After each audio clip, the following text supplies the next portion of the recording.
assez discrète cet hiver. La neige va faire son retour avant la fin de la semaine sur les hauteurs de Grenoble. De quoi se prévoir une petite sortie de ski pour ceux qui en ont encore envie. Et pour ceux qui restent en plaine, on ressort le pull et la veste imperméable. Dis-moi, quel est ton quartier, je te dirai comment tu vas. Maladies chroniques, cardiovasculaires, troubles psychiques, l'aménagement de la ville peut influencer notre santé. Comment allons-nous? C'est une exposition à voir en ce moment à la plateforme de Grenoble, place de Verdun.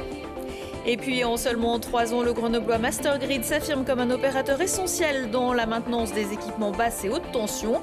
Le chiffre d'affaires a doublé et les recrutements s'accélèrent au point de devoir ouvrir une formation spécifique. Bonsoir à tous, ravi de vous retrouver dans ce JT du mercredi 12 avril 2023. Du lundi au vendredi, à partir de 18h, l'essentiel de l'actualité du Grand Grenoble. En avril, ne te découvre pas d'un fil. Même si les vacances vous accordent quelques jours pour faire un peu de rangement, ce n'est pas encore le moment de basculer votre garde-robe d'hiver avec celle d'été. Et même mieux, les amateurs de glisse pourraient même ressortir leurs planches. Ça va se rafraîchir avant ce week-end. Des flocons sont également attendus sur les massifs isérois. On va avoir de nouvelles chutes de neige qui vont arriver sur les massifs de l'Isère, avec des quantités quand même assez importantes pour la saison et par moment une limite pluie neige qui peut s'abaisser assez bas. Donc on va avoir une première perturbation en fait qui va concerner notre département donc cette nuit, dans la nuit de mercredi à jeudi. Et ensuite, on va avoir 2-3 autres perturbations à chaque fois calées dans les nuits, donc dans la nuit de jeudi à vendredi et dans la nuit de vendredi à samedi. Donc les éléments un peu marquants au niveau des cumuls de neige à attendre, c'est des valeurs entre 20 et 30 cm au-delà de 2500 mètres d'altitude. Avoir des épisodes perturbés comme ça sur la saison, c'est pas très surprenant, hein. C'est des choses qui arrivent. En avril, on a souvent des chutes de neige qui sont encore assez importantes. Là, ce qui est assez rigolo, entre guillemets, c'est qu'on va avoir plus de neige pour les vacances de Pâques que pour les vacances de février. Donc ça, c'est quand même quelque chose d'assez surprenant. Ces chutes de neige, elles vont être associées à du vent d'ouest à sud-ouest quand même assez fort. Et donc ça, c'est quand même assez favorable à la formation d'une part de plaques à vent qui vont augmenter le risque accidentel d'avalanche. Et d'autre part, on va avoir un risque naturel de départ spontané dû au fait que on va avoir entre 20 et 30 cm de neige presque tous les jours jusqu'à samedi, et donc ça augmente le risque spontané d'avalanche. Donc globalement, dans les jours à venir, on va remonter sur un risque 3 marqué sur la plupart des massifs de l'Isère d'altitude. Et n'oubliez pas votre petite laine. Si vous avez prévu d'aller défiler jeudi, ce sera la 12e journée de mobilisation contre la réforme des retraites et le départ à 64 ans. À Grenoble, le cortège partira à 14h à l'angle Alsace-Lorraine-Courjon-Jaurès. Quelques perturbations prévues dans les transports.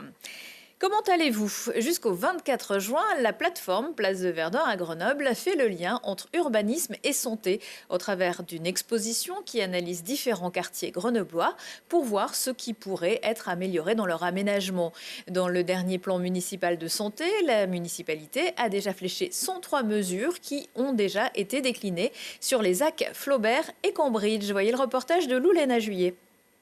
L'architecture et l'aménagement urbain sont les deux déterminants les plus importants de notre santé. Voilà le point central de l'exposition « Comment allons-nous à Grenoble ?» à l'ancien musée de peinture. Présentée par la Fondation Aya, elle se construit autour d'une problématique. Comment est-ce que l'urbanisme influence la santé et le bien-être des habitants? Les recherches qui ont été menées ces 20 dernières années nous permettent de mieux catégoriser les paramètres qui ont une influence sur notre santé, qu'on appelle donc les déterminants de santé. Les modes de vie et les contextes urbains dans lesquels on vit a une influence déterminante d'environ 70% sur notre santé collective. Finalement, architecture et santé sont intimement liés depuis toujours, et c'est des questions qu'on se pose aujourd'hui de façon peut-être plus fine. Face à cet enjeu de santé publique, les autorités grenobloises se disent conscientes de leurs responsabilités. Le truc, c'est de me dire comment j'intègre ces 70%. Quand on crée un nouveau quartier, quand on fabrique la ville, comment on décline tout ça pour faire en sorte de créer des quartiers qui soient favorables à la santé. Donc en gros, c'est ce qu'on va manger, c'est ce qu'on va respirer, c'est comment on va bouger, c'est notre santé mentale aussi, est-ce qu'on va rencontrer des gens, apprendre des nouvelles choses, avoir accès à de la culture par exemple. La santé des citadins est donc une équation à multiples inconnus. Le moindre changement de paramètre a de facto des conséquences. Si on prend une pathologie comme les maladies respiratoires et que l'on cherche une manière dans la ville de participer à la prévention de ces maladies respiratoires. Bien sûr, on peut créer des continuités piétonnes, des continuités cyclistes, ça c'est assez évident. Et là où ça l'est moins, c'est quand on veut agir pour les personnes les plus vulnérables, des personnes âgées par exemple. Et bien là, le dispositif qui fonctionne le plus, paradoxalement, c'est le banc. Si vous répartissez des bancs avec des intervalles assez réguliers, ça permet à la personne âgée de s'asseoir régulièrement et ainsi de retrouver une autonomie dans son quartier pour aller chercher sa baguette ou autre. Si l'exposition met en avant de nombreux questionnements, aucune réponse toute faite n'est proposée. Un choix de ces créateurs qui ont préféré suggérer une myriade de pistes de réflexion. Ils appellent les visiteurs et citoyens à se questionner quant à l'amélioration de leur cadre de vie pour leur santé et celle de tous. La ville présentera une charte habitat favorable à la santé à l'occasion de la prochaine biennale des villes en transition en juin. L'énergie, plus que jamais un secteur stratégique. Diversifier les sources, sécuriser les approvisionnements, améliorer la souveraineté nationale sont autant de défis. Et l'Isère, qui a vu naître la houille blanche au 19e siècle, est au cœur de l'innovation industrielle dans ce domaine.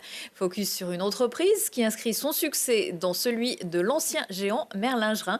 Mastergrid est experte dans le domaine des équipements et des lignes haute tension. Lina Badreddine. Spécialisée dans les services aux équipements électriques de la basse tension à la très haute tension, Mastergrid réalise des opérations de maintenance, de rénovation et de rétrofit pour des producteurs, des réseaux de transport ou encore de distribution d'électricité. On a pour but de fiabiliser l'accès à l'énergie des équipements et puis d'améliorer l'impact environnemental de ces équipements pour nos clients. Puisqu'en fait, on prolonge leur durée de vie, et en prolongeant la durée de vie, on évite de jeter du matériel, et au contraire, on le répare, on le rénove, et on le renonce pour une durée de vie supplémentaire de 10, 15, 20 ans. Entreprise de taille intermédiaire avec 300 collaborateurs, la société intervient en France et à l'international, surtout au Moyen-Orient, mais aussi dans d'autres pays comme le Maroc, la Malaisie ou le Mexique. À Grenoble, 1000 mètres carrés d'ateliers sont dédiés à 40 techniciens qui travaillent sur place pour effectuer le montage des matériels. On récupère du matériel qui a été démonté sur site. Ensuite, on les démonte beaucoup plus finement pour vraiment regarder à l'intérieur très précisément tout ce qu'il y a.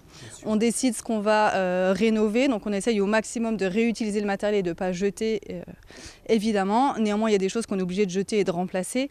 Et il y a des choses qui vont partir aussi en rétrofit, c'est-à-dire que là, la configuration technique du matériel a changé entre le moment où on l'a installé et le moment où on va le réinstaller. Donc on a des adaptations techniques à faire.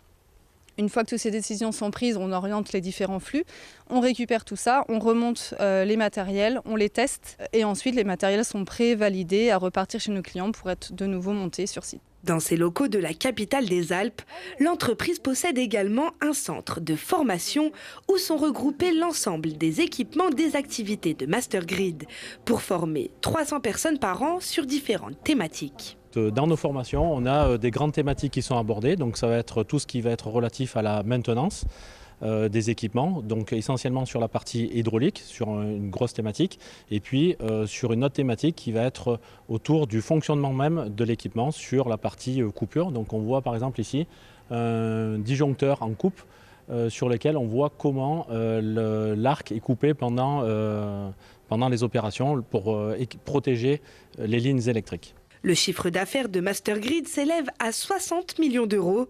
C'est 24 millions de plus qu'en 2021.